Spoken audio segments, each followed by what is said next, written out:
नमस्कार. ठरलं तर मग ह्या मालिकेच्या आजच्या भागामध्ये आपल्याला पाहायला मिळत आहे इथे अर्जुन काय काय प्रेग्नन्सीमध्ये काळजी घ्यायला हवी या गोष्टीचे धडे घेताना आपल्याला पाहायला मिळणार. ते सगळे पॉईंट तो व्यवस्थित लिहून ठेवतानाही आपल्याला दिसतोय. तर आता त्या पॉईंटमध्ये सांगितलं जात आहे की आता प्रेग्नंट झालेल्या बायकांनी स्वतः व्यायाम करायला हवा. म्हणजे मनाची, शरीराची, सगळ्यांची कसरत झालीच पाहिजे. मन शांत ठेवण्यासाठी काय काय थेरपी घेतल्या पाहिजे, त्या सगळ्या काही तिथे पॉईंटशीर सांगितले जातात नाही. ते सगळे पॉईंट इथे अर्जुन स्वतः लिहून ठेवतो आहे आणि त्या गोष्टीचा आता उद्या वापरही करायचा आहे असं मनात विचार करतो. आणि सायलीला ह्या सगळ्या गोष्टी करायला लाव, म्हणजे कसं बाळही हेल्दी आणि बाळाची आई पण, असा विचार करून तो आता झोपायला जातो. सायली आता थोडीशी झोपायच्या धुंदीमध्ये जाते. डोळे बंद केल्यानंतर कळत नकळतपणे तिच्या पुढे ती छोटीशी मुलगी शुभम करोती म्हणताना तिला दिसू लागते आणि ती इतकी घाबरून उठलेली असते ना, तर तिला फार भीती वाटू लागते. तर ह्या विषयात आपण कोणाला तरी सांगून मदत मागायला हवी.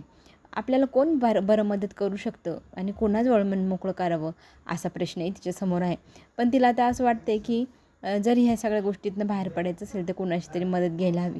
अर्जुनसोबत बोलावं का, असा विचार करून ती कॉल करते. अर्जुन मात्र त्याच्या धुंदीमध्ये तो काही तिच्याकडे लक्ष देईन असं झालं आहे. ती त्याला सांगण्याचा प्रयत्न करत असते की मला ना सतत एक छोटीशी मुलगी दिसते, पण तो काही ऐकायलाच तयार नाही. तो एकटक तिच्याकडे पाहत असतो आणि मग ती त्याला भानावर आणत म्हणू लागते की तुम्ही माझ्याकडे एकटक काय पाहताय. अर्जुन रोमॅन्टिक मूडमध्ये तिला सांगू लागतो की बायको माहेरी गेली की माणसाला करमत नाही, बघ मला हे करमत नाही, सतत तुझा चेहरा पाहावाच वाटतो आहे, एकटक तुलाच पाहत बसावं असं वाटू लागले. सायली त्यांना म्हणू लागते मग तुम्ही ना जर जास्तच करताय. तर तो तिकडनं म्हणतो नाही, मी ना फोन ठेवणार पण नाही, मला आज रात्री फक्त तुझ्याकडेच पाहत राहावं असं वाटते. डोळे बंद केले आणि उघडले की तूच दिसते. आता काय करायचं ह्या सगळ्या प्रश्नावरती, म्हणून सायली त्याला प्रश्न विचारू लागते. तर तो तिला सांगू लागतो उशीजवळ असाच ऑनलाईन राहू द्या फोन, मग तुला बघत बघत मी झोपलो की मग तू फोन बंद कर. आता ह्या लहान मुलाच्या हट्टापुढे सायलीला आता झुकावंच लागलं. मग ती फोन उशीला टेकून ठेवते. त्याच्याशी गप्पा मारता मारता त्याच्याकडे पाहत पाहत मग तो झोपी गेला हे पाहिल्यानंतर लगेचच ती फोन बंद करते.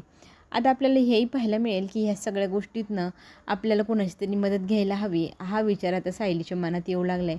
पण मदत करणार कोण, तर तिच्या मनात आलं आहे की आपण मधुभाऊंची जर मदत घेतली तर. कारण लहानपणी कुसुमताई सांगते की मी लहानपणीच्या गोष्टी आठवल्या की मी फार रडायची. अगदी माझा चेहरा मी कधी आरशात पाहत नव्हते, माझा आवाज मग मधुभाऊ ओळखत असतील ना. पण मग आता हा टेप रेकॉर्डर तिकडे कसा घेऊन जायचा, हाही प्रश्न. मधुभाऊंना भेटायला जायला हवं, त्यांना ह्या सगळ्या गोष्टी सांगून मनातलं मन मोकळं करायला हवं. प्रेग्नन्सीची न्यूज पण दिलेली नाही.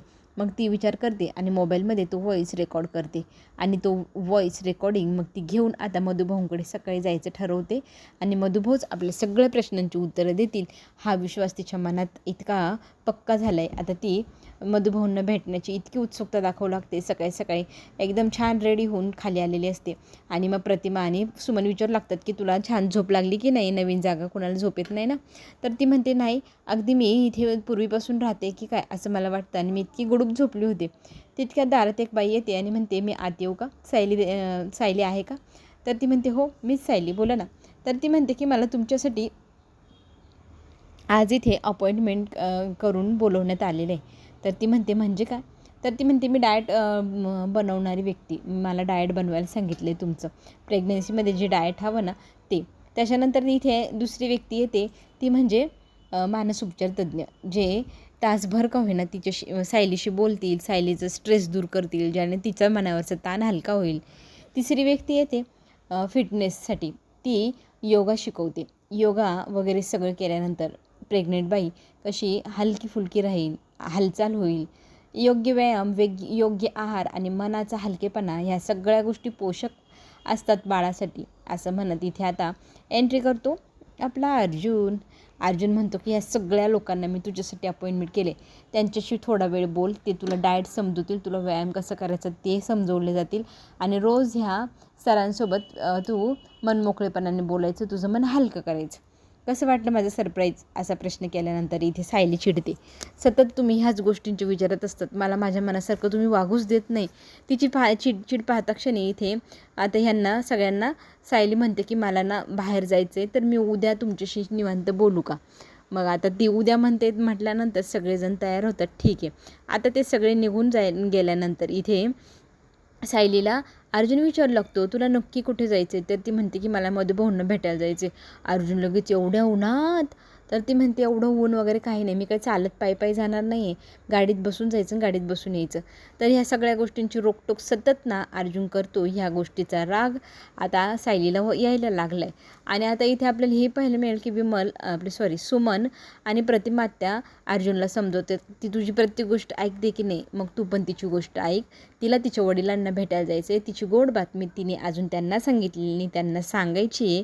ती तिला सांगू दे, मन मोकळं करू दे तिच्या वडिलांजवळ, आणि मग तू तिला काय तुझं मनातलं सांगायचं सांगत बस.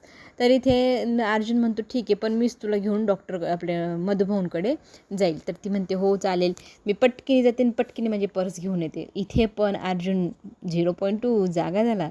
पटकन जाऊ नको, सावकाश सावकाश जा आणि सावकाश ये, स्वतःची काळजी घे. आणि इथे सायली हसते आणि मग ती बॅग आणायला जाते. इथे सुमन म्हणते हा जगातला पहिला नवरा असेल बरं का, जो बायकोसाठी इतका उतावीळ, इतकी काळजी घेतो, जणू काही हा पहिल्यांदाच ह्या जगातला व्यक्ती आहे जो बाप बनणार आहे.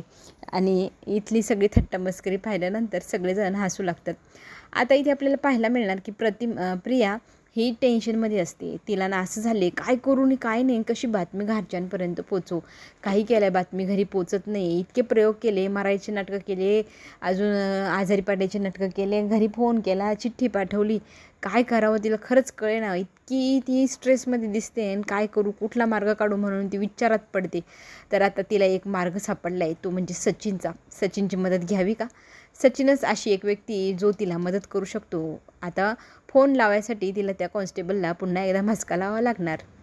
पुढील भागात आपल्याला हे पाहायला मिळेल की ज्यावेळेला कुसुमताई आणि आपली सायली भेटते, घट्ट मिठी एकमेकींना मारतात एकमेकींना. मग त्या म्हणू लागतात की तू पहिले ना मधुभाऊंना सायली तुझ्या गुड न्यूजची बातमी दे. तर सायली मग मधुभाऊंना हाक मारते, त्यांना सांगू लागते की मधुभाऊ, मी आता आई होणार आहे, तुम्ही आजोबा होणार आहात, तर तुमची नातवंड खेळवायची आहे ना तुम्हाला. एवढी आनंदाची बातमी ऐकल्यानंतर मधुभाऊ डोळ्यांनी इशारा करतात. सायली म्हणते मधुभाऊंनी मला हा दिलेला इशारा फार आवडतो, ते माझ्या प्रत्येक प्रश्नाचं उत्तर हे डोळ्यांनी देतात ना, ही गोष्ट मला फार आवडते, मला त्यांच्याशी गप्पा मारायला खूप आवडतात. आता अर्जुन इथे म्हणू लागतो की हे बघा मधुभाऊ, लवकर बरं व्हायचं आहे, आणि तुमच्या सायलीला तुम्ही जसे संस्कार दिले ना चांगले, तसे तुमच्या नातवंडांना पण द्यायचे बरं का. तर इथे लगेचच आपले मधुभाऊ डोळे मिटून अशी होकाराशी बातमी देतात. आता हे सगळं चालू असताना सायलीला तिच्या मनातल्या भरपूर गोष्टी बोलायच्या मधुभाऊंशी, पण सगळेजण असतात. तर तिला असं झाल्याने काय करू नये काय नाही. त्याच वेळेला योगायोगाने कुसुमताईला कॉल येतो. आता ती फोनवर बोलण्यासाठी मी आले 2 मिनटं असं सांगून जाते.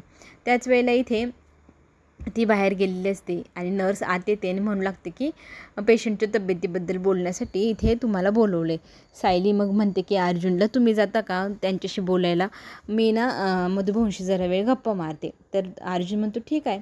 आता अर्जुन गेल्याचा फायदा घेतच इथे मनातल्या गोष्टी सायली मनमोकळेपणाने बोलता आपल्या मधुभाऊंना सांगू लागते की मला सतत एका लहान मुलीचा भास होत असतो, मला खूप सारी झाडं दिसतात, ती खेळणारी मुलगी दिसते, अगदी मला शुभंकरोती म्हणणारी ती मुलगी पण दिसते, आणि हे सगळे धागेदोरे कुठे जाऊन मिळणार, कुठे त्यांचं शेवट होणार हेच मला कळेना. हा काय प्रकार आहे मधुभाऊ, मला तुमची मदत हवी आहे, मला सांगा ना हे सगळं माझ्या बाबतीतच का घडत आहे. असे अनेक प्रश्न ती मधुभाऊंना विचारत असते. मधुभाऊंना तर सगळ्या प्रश्नांची उत्तरं ठाऊकच आहे, पण आता तिला ते प्रश्नांची उत्तरं पोचवायची कशी. आता इथे सायलीचा पाठलाग करणारा मुलगा पोहोचलेला आहे हॉस्पिटलच्या बाहेर. तो ना गुपचूप इथे सायली काय करते म्हणून डोकावून पाहत असतो आणि सायलीच्या मागोमाग असतो, तिच्याकडे पाहून लक्ष ठेवत असतो तिच्याकडे आणि मधुभाऊंकडे. आता हे सगळं पाहिल्यानंतर इथे सायली गप्पा मारत असते ना मधुभाऊंशी, तर ती टेप रेकॉर्डिंग काढते. मधुभाऊंना तो आवाज ऐकवते आणि म्हणू लागते की हा शुभंकरोतीचा आवाज आहे, हा मला सांगा हा लहानपणीचा माझा आवाज आहे का, कारण मला हा आवाज खूप ओळखीचा वाटतो, अगदी माझाच आवाज आहे असंही मला सारखं वाटतं, पण ही गोष्ट सांगणारी व्यक्ती कोणीच नाही माझ्याकडे तुम्ही सोडून, असं म्हणत ती टेप रेकॉर्डिंग ती त्यांना ऐकवू लागते. आता इथे ज्यावेळेला अर्जुन ह्या ICUच्या बाहेर असतो ना, तो व्यक्ती जो डोकावून सायलीच्या मागे असतो आणि सायलीला पाहत असतो, तर इथे कुसुमताई पण फोनवर बोलून झाल्यावर वापस येत असते आणि काय दोघांचं बघा ना, दोघंही तिथेही आता एकमेकांना धडकतात. अर्जुन इतका जोरात चिडतो आणि इथे आपली कुसुमताई म्हणते, चिडका बिब्बा अजून पण सारखा चिडतच असतो का रे, तुला तू नीट बघून चालता येत नाही का. त्यांनी पूर्वीसारखं छानसं भांडण केलं, दोघंही हसू लागतात आणि इथे अर्जुन म्हणतो, झाला असेल मनाचं समाधान चिडका बिब्बा म्हणून, तर मला हे सगळं आता आवरू लागायला मदत करतेस का, घे बरं हे पेपर्स आता जोड परत एकदा. आता फाईल पडलेली असते ना, ती जोडाजोड सुरू झालेली असते. अर्जुन आणि कुसुमताईला पाहिल्यानंतर तो मुलगा तिथून जाऊन लपून बसतो. आता इथे मधुभाऊंच्या सगळं काही लक्षात आले. मधुभाऊंना सांगायचं आहे, मधुभाऊंचे पाय हलत आहेत, हात हलतोय, अगदी फक्त तोंडातनं स्वर बाहेर यायचं बाकी राहिलं आहे. इतकं त्यांना असं झालं आहे, कसं सांगू मी सायलीला की सायली तूच ती मुलगी आहे आणि तूच तन्वी आहे. पण आता हे सगळं सांगण्यासाठी मधुभाऊंच्या तोंडातनं शब्द निघायला हवे, बोलता यायला हवं, हातपायांची हालचाल व्हायला हवी. मधुभाऊ फार ट्राय करतायत पण मधुभाऊंकडनं होतच नाही. त्यांच्या क्षमतेत ते इतके जोर लावत आहे. पण सायलीच्या प्रश्नांची उत्तरं देण्या अगोदरच योगायोगाने तिथे अर्जुन पोहोचला.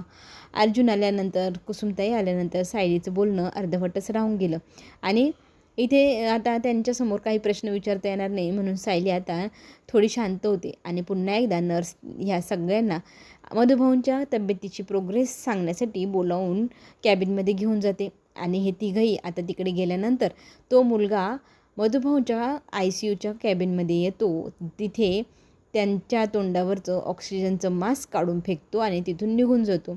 आणि दुसऱ्यांदा नर्स जेव्हा जाते तेव्हा ती पाहते आणि पटकन तो ऑक्सिजनचा पाईप हा आपला आणि हे मास्क आपल्या मधुभाऊंच्या चेहऱ्यावर लावून देते. मधुभाऊंची जी तब्येत बिघडली होती ती पुन्हा एकदा स्थिर झाली. हे सगळं प्रकरण काय आहे म्हणून आता सायली अर्जुन शोध लावत आहे, CCTV फुटेज बघताय, त्याच्यामध्ये तो मुलगा दिसला. आता इथे त्या मुलाला पाहून सगळ्यात मोठा जास्त शॉक सायली आणि कुसुमताईला बसला आहे. हा जो मुलगा आहे तो कोण आहे हे फक्त कुसुमताई आणि सायलीला माहिती आहे. चला तर मग पुढे येणारे ट्विस्ट पाहण्यासाठी आपण पुन्हा भेटू. मधुभाऊंच्या आयुष्यातला हा जो कोणी व्यक्ती आहे तो दुसरा तिसरा कोणी नसून मधुभाऊंचाच मुलगा आहे. चला तर मग आपण पुन्हा भेटूया. धन्यवाद.